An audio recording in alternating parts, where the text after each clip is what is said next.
북한에서는 민주주의 나라라고 하지만 그 민주주의 나라는 이제 인민민주주의고요. 또 우리나라는 민주주의지만 자유민주주의입니다. 그런데 북한하고 이 남한하고 이 특징이 있는데요. 북한은 그러한 이 사회주의, 이 공산주의 그러한 이념이 있지만 사실은 사회주의 공산주의가 아니죠. 왜냐하면 거기는 소수의 사람이 모든 권력을 잡고 있고 또 많은 사람들이 노예와 같이 살고 있기 때문에 사회주의, 공산주의라고 한다면 모든 사람이 평등한 사회를 살아야 되지만 그렇지 않은 것이죠. 자, 그 또 다른 특징이 있습니다. 그러한 그 사회주의, 공산주의라는 특징이 있는데 또 한편으로는 유교주의가 있다라고 합니다. 왜 그렇죠? 이것은 이제 마찬가지로 우리나라도 유교의 영향을 많이 받았습니다. 유교의 영향. 그러니까 유교가 무엇인가? 그러니까 쉽게 말해서 공자왈, 맹자왈 하는 것이 유교입니다. 중국으로부터 온 것이죠. 그래서 조선시대만 하더라도 숭유 억불 정책에 의해서 유교를 유교를 숭배하고 억불, 불교를 더 배척했던 그런 시대이기도 합니다. 그래서 남한과 북한이 그런 이념적으로는 북한은 사회주의, 공산주의 체제라고 한다면 남한은 이 자유민주주의 체제이고, 근데 공통점이 있다면은 북한도 그렇고 남한도 그렇고 유교 문화, 유교주의의 영향을 많이 받았다라는 것입니다. 자, 여러분 유교의 그 특징이 무엇입니까? 나라에 충성하고 부모에 효도하는 것. 그러면서 유교적인 사상에 의하면은요, 나이 든 사람을 공경하는 것이 이것이 올바른 것이고요. 또 나라의 부모라고 할 수 있는 그 왕이나 임금에 대해서 충성하는 것이 당연한 것으로 여겨졌습니다. 이것이 이제 유교주의, 유교 문화의 영향입니다.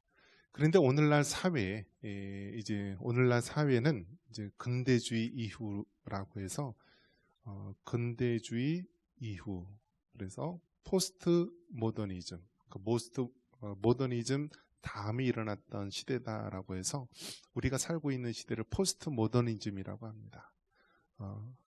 이 포스트 모더니즘의 특징이 무엇이냐면 과거에는 이처럼 유교 문화, 어른을 공경하고 또 윗사람의 말을 듣는 그런 유교적인 문화에서 이제는 거의 그냥 수평적인 문화로 되었다라는 거예요. 수평적인 문화.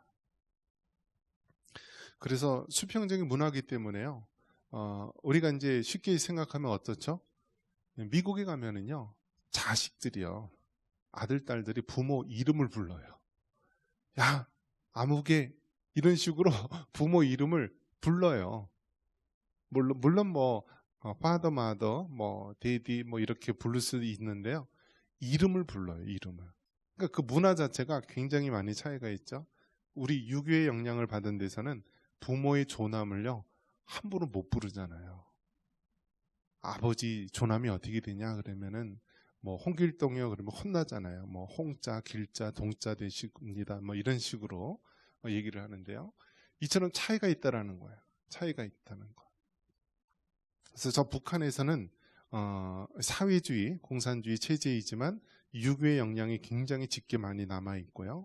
남한도 똑같은 한민족이기 때문에 유교의 영향이 있었지만 세대가 많이 현대화되면서요.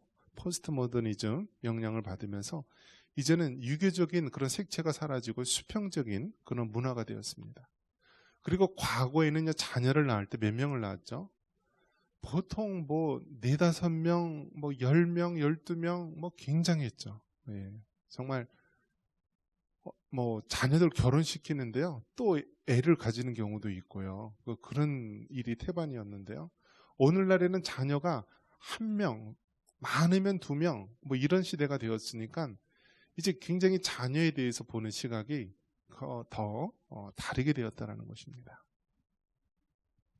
그러다 보니까 어떻게 되었냐면 교육에 있어서 혼선이 오는 것이다라는 것입니다. 즉 할아버지 할머니 세대, 부모님 세대만 하더라도 어떻습니까? 교육 자체를 윗사람을 공경하면서 윗사람이 얘기해 주는 것, 부모님의 이야기, 선생님의 이야기, 또 위에서 가르쳐 주는 사람의 이야기를 이렇게 수직적으로 받아들이고 또 그대로 소화했다라고 한다면 요즘 세대는 그렇지 않다라는 거예요. 그렇지 않다라는 거예요.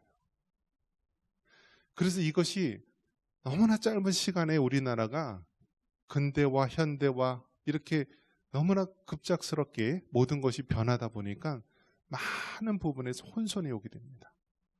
그래서 오늘 말씀이 무엇이냐면 이 혼란한 그러한 가정교육 또 사회 공교육 이러한 가운데서 우리 그리스도인들이 어떻게 자녀들을 가르쳐야 되는가, 어떻게 가르쳐야 되는가, 그것에 대해서 말씀해 주고 있습니다. 자, 성경 말씀은 영원토록 변함이 없으신 진리의 말씀입니다. 그래서 성경 말씀이요 우리 삶의 뼈대가 되는 것입니다. 그리고 이 성경 말씀을 뼈대를 중심으로 해서요 그 주변에 있는 다른 것들을 우리가 접목하고 적용하고 구체적으로 우리가 실천을 하면 되는 것입니다. 성경이 나왔을 때만 하더라도 여러분 컴퓨터라는 말이 있습니까? 자동차 비행기라는 말이 있습니까? 요즘 AI라는 말이 굉장히 화두가 되었죠. AI가 무엇입니까? 인공지능이라는 뜻입니다. 인공지능. 그래서 여러분 이제는 컴퓨터의 그 윗단계가 지금 이제 AI라고 하는 인공지능 시대가 된 것입니다. 그러니까 이제는 모든 것이요 사람이 하는 것보다 인공지능이 알아서 그것을 하는 시대가 되었다라는 거예요.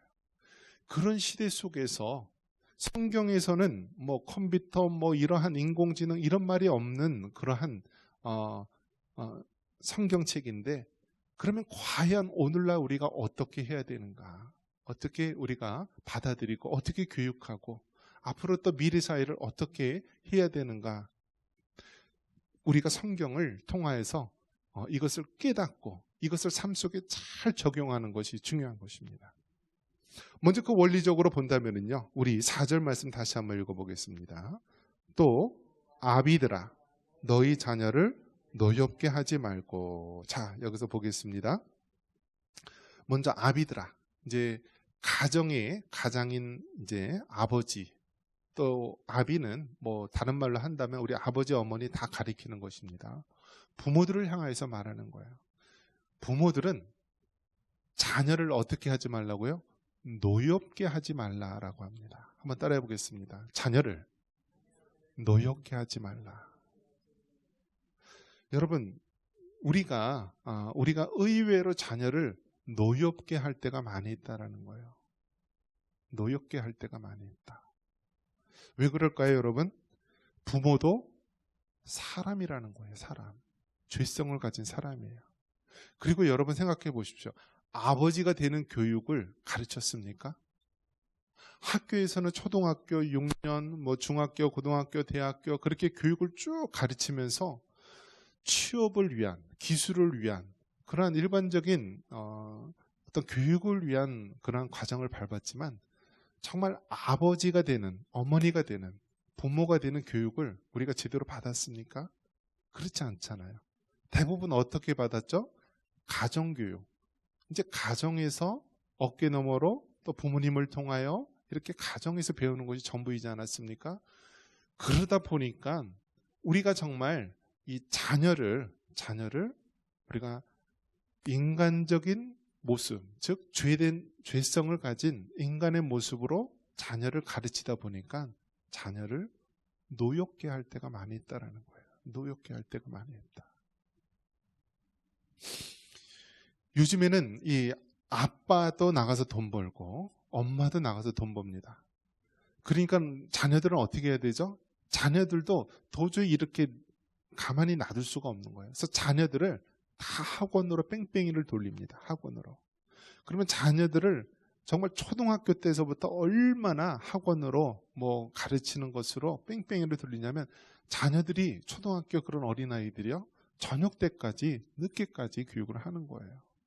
그리고 요즘엔 바람이 부는 것이 무엇이죠? 의대 바람이 부는 거예요. 의사. 월급장이들 시큰 일해봐야 뭐 5천만 원, 뭐 1억 될까 말까인데 의사 달면은 평균 연봉이 2억, 3억, 뭐 5억이 돼도 의사 구하기 힘든 그런 직종이 있습니다. 그러니까 초등학교 때서부터 사람들을, 어린아이들을 의대로 보내려고 그냥 학원에서 의대반도 있다라고 합니다. 초등학교 때서부터 쭉 공부만 시키는 거예요. 그게 어떤 모습입니까? 자녀를 노엽게 하는 거예요. 자녀를 노엽게 하는 거. 즉 부모의 욕심을 채우고 부모가 못다한 그 야망을 이루기 위해서 오로지 부모의 잣대를 통하여서 자녀를 그렇게 어릴 때서부터 혹사를 시키는 것입니다. 이것이 오늘날 우리가 자녀를 노엽게 하는 그 모습의 한 모습이라고 할 수 있습니다. 또 어떻습니까? 자녀들, 부모가 나가서 일을 하고 너무 피곤하니까요, 방치를 하는 경우가 많이 있습니다. 그래, 네가 알아서 해라, 뭘 해라. 그래서 스마트폰을 쥐어주고요, 뭐 알아서 하다 보니까요, 아이들이 일탈된 행위들을 그렇게 많이 한다라고 합니다. 이것이 오늘날 우리의 그 많은 교육의 허점이고요, 가정에서의 자녀 교육의 문제이기도 합니다. 그래서 성경은 분명히 말하고 있습니다. 너희 자녀를 노엽게 하지 말라. 그러면서 뭐라고 얘기하냐면 한번 따라해 보겠습니다. 오직 주의 교훈과 훈계로 양육하라. 자녀들을 양육하는데요, 그 인간의 그 욕망을 채우기 위한 공부, 부모의 못다 이룬 꿈을 이루기 위한 공부가 아니라 주의 교훈, 즉 하나님의 교훈, 하나님의 성경 말씀을 이야기하는 거예요. 진리의 말씀으로 어릴 때서부터 우리가 가르치고 교육하라라는 것입니다. 이스라엘 백성들이 아이가 처음 말을 배우기 시작했을 때 엄마 아빠를 가르치는 것이 아니라 쉐마 이스라엘아 들으라. 그래서 너희 하나님 여호와는 오직 하나인 여호와시니 마음을 다하고 목숨을 다하고 뜻을 다하고 힘을 다하여 네 하나님 여호와를 사랑하라고 신명기 6장 4절 이하를 가르친다라고 하지 않았습니까? 그러니까 어릴 때서부터 하나님의 말씀을 가르치는 것입니다. 그러니까 우리 자녀들에게 주의 교훈과 훈계로 양육을 해야 되는 거예요. 지금 시대적 유행, 시대적 대세가 뭐 의사를 만드는 것이다, 뭐 법관을 만드는 것이다, 잘 나가는 누구를 만들기 위해서 자녀를 그렇게 공부하는 기계로 혹사시키는 것이 아니라 이 자녀들을 어릴 때서부터 주의 교양과 훈계로 양육을 해야 된다는 거예요. 하나님의 진리의 말씀으로 그 자녀를 가르쳐야 됩니다. 그래서 주의 교훈 그리고 훈계라고 했는데요, 이제 교훈 했을 때 이제 트레이닝이라는 말을 썼습니다. 트레이닝. 여러분 운동선수가요, 한꺼번에 좋은 운동선수가 되나요? 천천히 우리가 훈련을 받게 됩니다. 트레이닝을 합니다. 트레이닝. 마찬가지로 자녀를요, 영적으로 훈련을 시켜야 되는 거예요. 영적으로. 특별히 여러분 주의 교훈으로 라고 했을 때 우리가 기억해야 될 것은 자녀를 어릴 때서부터 말씀 묵상하는 훈련을 시켜야 되는 것입니다. 한번 따라해 보겠습니다. 말씀 묵상. 어릴 때서부터 말씀 묵상하는 훈련을 해야 돼요. 특별히 어린아이들한테 가장 중요한 말씀이 무엇입니까? 잠언의 말씀입니다. 잠언. 잠언은 지혜를 알게 해주는 말씀이에요. 그래서 잠언이 총 몇 장이 있죠? 31장이 있습니다. 그러니까 자녀들에게 매일매일 이 잠언 한 장씩을 묵상할 수 있도록 해주세요. 오늘이 5월 8일이다 하면 이 잠언 8장을 아이들한테 매일 이 한 장씩 묵상할 수 있도록. 그래서 주의 교훈, 하나님의 말씀 묵상의 훈련을 시키고요. 또 훈계로 양육하라. 훈계는 징계를 얘기하는 것입니다. 징벌을 얘기하는 거예요. 그러니까 사람은 죄성을 가지고 있기 때문에 잘못된 길로 가려고 하고요. 자꾸 죄된 길로 가려고 합니다. 그것에 대해서 바로 잡아주는 것입니다. 그래서 영어로는 instruction, 이 올바른 길로 지도하는 것을 얘기하는 거예요. 그러니까 여러분, 그러니까 자녀를 너무 기계적으로 공부하는 기계로 하는 것도 잘못된 것이지만, 한편으로는 방임하고 그냥 아무 신경 안 쓰고 놔두는 것도요, 이것도 잘못된 거다라는 거예요. 왜요? 자녀들을 그냥 가만 놔두면 잘 되는 것이 아니라 잘못된 길로 가기 쉽다라는 거예요. 왜요? 사람의 죄성 때문에 그런 거예요. 그래서 그럴 때는 그의 자녀를 잘못된 길로 갔을 때는 훈계를 해줘야 된다. 이것이 올바른 길이니까 이 길로 해야 된다라고 가르쳐줘야 됩니다. 최초의 사람 아담과 하와가 있습니다. 그래서 창세기 1장에 보면은 하나님의 천지 창조가 나오면서요. 그러면서 이제 여섯째 날 사람을 만들었죠. 그러면서 아담, 하와가 이 땅에 태어나게 되었는데요. 창세기 2장에 보면은 그들은 정말 부족함이 없는 에덴 동산에서 살았는데, 그 에덴 동산에서 하나님께서 뭐라고 얘기합니까? 동산 중앙에 있는 선악을 알게 하는 나무를 먹지 말라. 내가 먹는 날에는 정령 죽으리라고 했는데 결국 어떻게 했습니까? 아담과 하와가 선악과를 먹고요. 그 다음에 어떻게 됩니까? 결국 하나님의 말씀대로 영과 육이 죽을 수밖에 없는 죄인의 몸으로 되게 됩니다. 그러면서 창세기 3장에 바로 아담과 하와의 자녀들 가인과 아벨이 나오는데요. 이 가인과 아벨이 최초의 살인자가 되는 것입니다. 여러분 한번 생각해 보십시오. 죄성이 들어온 인간은요, 즉 하나님의 말씀을 불순종하고 선악과를 먹은 그 죄인된 가인과 아벨은요, 하나님의 은혜가 아니면은 죄된 길로 갈 수밖에 없는 거예요. 창세기 3장에 보면은 가인은 농사를 짓는 사람이라서 자기가 농사 지은 것을 하나님께 제물로 드리면서 제사를 드렸습니다. 그리고 아벨은 양을 치고 짐승을 치는 사람이기 때문에 짐승을 또 하나님 앞에 드리면서 그 기름을 하나님께 드렸습니다. 그런데 하나님께서 가인의 제사는 받지 않고 아벨의 제사를 받았던 거예요. 그러니까 이 형 가인이 화가 났습니다. 왜 내 것을 받아들이지 않았나 화가 났습니다. 근데 하나님께서 뭐라고 얘기합니까? 내가 선을 행하면 이렇게 내 마음에 죄가 있기 때문에 그렇다라면서 하나님께서는 그 제물을 드리는 가인과 아벨의 그 중심을 다 아신 거였습니다. 죄성이 들어온 가인은 어떻게 합니까? 시기심에 의해서 들판에 있을 때 그 동생 아벨을 돌로 쳐 죽입니다. 여러분 무슨 생각이 듭니까? 만약에 이 가인과 아벨 부모가 누구입니까?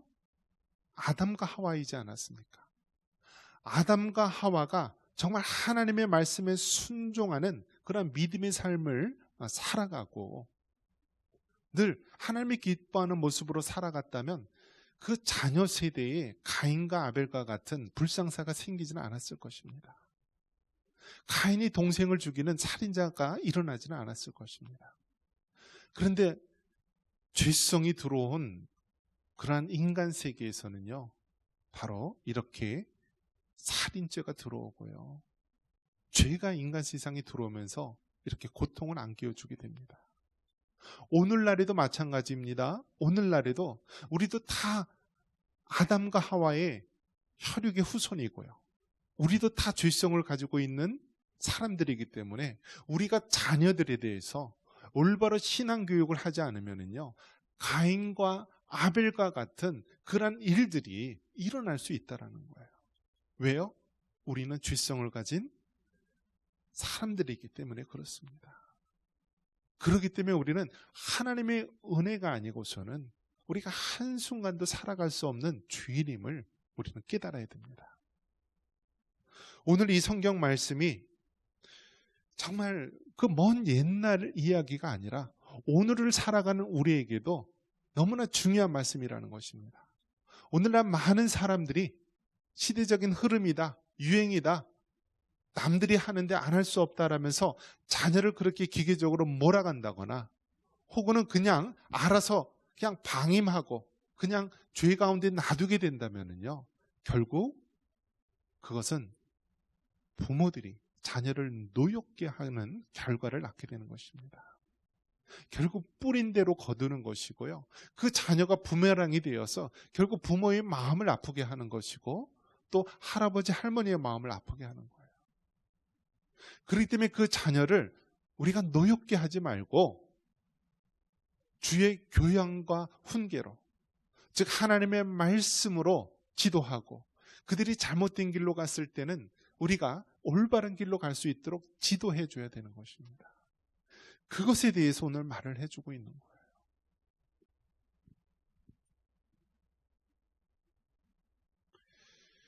컴퓨터하고 사람하고 바둑을 두면 여러분 누가 이길 것 같습니까? 우리나라 굉장히 바둑 잘 두는 사람, 프로 구단, 굉장한 사람들이 있죠. 어떨 것 같아요, 여러분? 우리 조리숙 권사님, 컴퓨터하고 사람하고 컴퓨터가 이길 것 같죠? 네. 과거에는요, 이 사람이 이겼다라고 합니다. 사람이. 왜냐하면 간단한 체스라든지 오목 정도 수준이면은 기계 컴퓨터가 사람을 이길 수 있다라고 했지만, 이 바둑은 굉장히 복잡한 거라고 얘기합니다. 바둑은 왜 복잡하냐면, 바둑은 어떻습니까? 이게 집 짓는 거잖아요. 땅 따먹기잖아요. 그러니까 바둑을 두는 사람은요, 내가 이 돌 하나를 탁 놓음으로써 내 집이 대략 한 100집이 될 것이고 상대편 집이 한 80집 될 것이고, 그거를 계산을 해야 된다라고 합니다. 계산을. 그리고 지금 현재 내 집이 몇 집인지 계산을 하고, 내가 이 돌 하나를 놓음으로써 내 집과 상대 집이 어떻게 변할지 계산을 하면서 미래를 예측을 해야 된다라고 합니다. 그래서 이 바둑은요, 감히 컴퓨터가 접근할 수 없는 그런 영역처럼 여겨졌어요. 계산은 가능할 수 있겠죠. 그렇지만 그것을 예측하는 것, 판단해서 예측하는 것은 컴퓨터는 못할 것이라고 했는데요, 요즘엔 인공지능, 이 컴퓨터가, 발달된 컴퓨터가 앞섰다라는 거예요. 앞섰다라는 거. 그래서 여러분, 쉽게 말해서 우리가 이제 개인용 컴퓨터가 있잖아요. 개인용 컴퓨터가 있는데요, 요즘엔 이 AI라고 하는 것은 이 개인용 컴퓨터가 수천 대 놓고 계산을 하는 거라 생각하면 돼요. 그러니까 이 개인용 컴퓨터가요, 수천 대를요 모아놓고 빠른 시간에 계산을 하는 거예요. 그러니까 어느 정도냐면 한 빌딩에 몇 층이요, 이 컴퓨터가 있는데 그것이 계산을 하는 거예요. 그러니 사람 머리가 따라갈 수 있어요, 없어요? 계산력을 못 쫓아가는 거죠. 그래서 그 컴퓨터가 어느 정도냐면요, 계산을 해서 예측까지 한다라고 합니다. 판단을 한다라고 합니다. 판단을. 지금 이제 그런 시대를 살아가고 있어요. 우리가 살아가고 있는 시대가. 이제는 컴퓨터가 기억을 하고 이제는 판단을 해서 앞의 것을 예측하는 시대가 되었는데, 이게 이제는 사람을 대처해 나가는 시대가 된 거예요. 사람을. 과거에는 차량을 운전하는데 사람이 운전했는데요, 이제는 AI를 통하여서 기계가 운전을 하는 거예요. 비행기도 사람이 운전하는 것이 아니라 이 인공지능이요 운전을 하는 거예요. 적하고 전투하고 싸우는데요, 이제는 사람이 운전하는 비행기하고 AI 인공지능이 운전하는 비행기하고 이 가상 전투를 하면은요, 이 컴퓨터가 이긴다고 합니다. 컴퓨터가. 그런 시대가 되었습니다. 그러한 시대가 지금 우리 앞에 도래하고 있는 것입니다. 단순히 우리가 과거에 해왔던 그러한 지식, 경험으로는요, 다가올 미래에 대해서 우리가 너무너무 예측하기 힘든 시대를 살아가고 있습니다. 그럴 때 우리는 다시 성경으로 돌아와야 됩니다.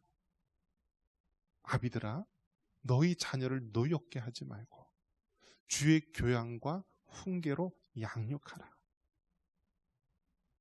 지금까지 해왔던 인간적인 그런 죄된 방법으로 자녀를 주입하지 말고, 시대가 변하고 상황이 변하고 AI가 발달하고 컴퓨터가 발달하는 시대가 올지라도 영원토록 변함없는 하나님의 말씀과 성령의 능력 속에서 우리의 자녀들을 양육하고 이끌어야 됩니다. 그래서 영적으로 우리가 잘 자녀들을 양육하고 키울 때 그 자녀들이 앞으로 맞이할 그런 새로운 세대에 대해서 그들이 올바른 신앙의 모습을 가지고 살아갈 수 있는 것입니다. 말씀을 읽습니다. 여러분, 정말 혼란하고 어지러운 세상입니다. 이제 너무나 세상이 급작스럽게 변화해서요, 우리 자녀들을 어떻게 교육을 해야 될지, 또 어떻게 인도해야 될지 막막할 때가 있습니다. 이럴 때일수록 성경으로 돌아가시기 바랍니다. 우리 자녀들을 노엽게 하지 말고요, 주의 교양과 훈계로 하나님 말씀과 진리의 성령으로 올바로 양육하여 하나님이 기뻐하시는 그런 사람으로 양육할 수 있기를 주님의 이름으로 축원합니다.